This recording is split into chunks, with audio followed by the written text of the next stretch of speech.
Alors du coup on est parti à 4 de chez Powerslide, moi, Bart et Jason. Et Félix aussi pardon. Et donc du coup Bart dès le début a voulu tester un peu ses jambes et je me suis retrouvé dans sa roue. On a fait à peu près 400-500 mètres comme ça. Mais après c'était un peu la surprise pour tout le monde parce que c'était un nouveau parcours, personne ne l'a jamais fait et je pense que personne ne l'avait reconnu non plus. Donc ça s'est déroulé comme ça au début et après il y a eu beaucoup d'attaques de la part de chez Rollerblade, notamment avec Ewen, Quentin, Guillaume de Malvoux et puis Doucelin et Nolan aussi de chez Oskate. Donc du coup ça s'est beaucoup attaqué entre forcément les leaders des équipes qui étaient présentes. Et puis après une dizaine de kilomètres, les attaques commençaient à être un petit peu moins dures pour mes jambes parce que je sentais que j'avais vraiment des bonnes jambes sur ce week-end-là. Et après 14 km, je suis parti tout seul en facteur. J'y croyais pas du tout. Je me suis pas posé de questions. Je me suis dit que dans tous les cas, j'allais me faire rattraper et que les leaders de chaque équipe allaient me déposer soit dans les côtes ou dans les faux plats montants, dans les descentes. Et puis au final, j'ai commencé à y croire quand je me suis retourné une première fois et puis je les voyais plus. Donc du coup je me suis dit bon là ça commence à être vraiment pas mal, peut-être qu'ils ont abandonné ou peut-être qu'ils sont juste en train d'attaquer ou je savais pas du tout ce qui était en train de se passer. Et puis après là où j'ai eu un petit coup de boost c'est quand Arnaud Giquel il était sur la moto et puis il commençait à m'encourager, donc du coup je me suis dit bon s'il commence à m'encourager c'est que je dois vraiment être je dois être assez loin du groupe, donc j'ai continué mon effort. J'ai essayé de gérer au maximum. J'avais de la chance d'avoir ma montre et mes pulsations pour essayer de gérer au maximum. Et puis après voilà, j'ai fait à peu près 27-28 km d'échappée tout seul face au vent. Parce que l'aller, quand je suis parti, j'étais vent de dos, donc c'était pas hyper compliqué non plus. Mais après, quand j'ai compris pourquoi j'allais vite sur l'aller, parce que le retour, le vent de face, il m'a tué les jambes.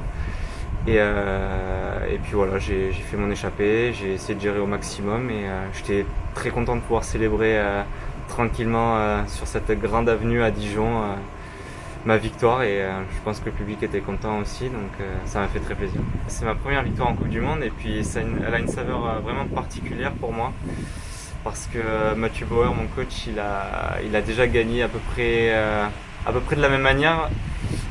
Guillaume de Malvoux aussi, un partenaire d'entraînement, il a gagné à peu près de la même manière. Et puis mon entraîneur de glace, Shane Dobbin, a gagné un peu de la même manière. Donc je suis content de suivre leurs traces et ils étaient aussi contents pour moi. Donc je pouvais pas mieux partager cette sensation. Et puis surtout Clémence qui gagne chez les femmes, c'était vraiment l'apothéose quoi. C'était un groupe avec lequel j'ai toujours eu l'habitude de m'entraîner, de côtoyer et puis de sortir. Donc il n'y a rien de plus beau pour moi de gagner comme ça. Je suis resté du début jusqu'à la fin du marathon, je suis resté à 100% de mon max quasiment. Enfin, de temps en temps j'étais à 95%, mais sinon la moyenne elle est quand même hyper haute.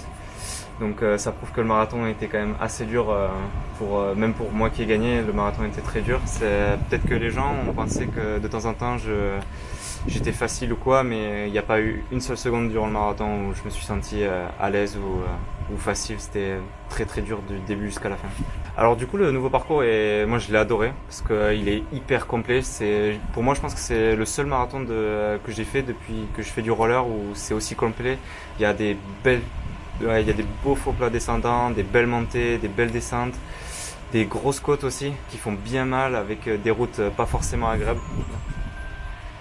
Avec des routes pas forcément très lisses de temps en temps. Les côtes elles étaient quand même pas mal dures avec quelques pavés de temps en temps. Et c'était un parcours très très bien. Il y avait de temps en temps des virages en descente qui étaient un petit peu difficiles à négocier. Je pense que ça aurait été humide, ça aurait été compliqué de ne pas finir dans une barrière ou contre un mur, mais il a fait beau. Je pense que tout le groupe, il n'y a pas eu trop de chutes je crois, donc je pense que c'est un parcours, en tout cas pour moi il était idéal.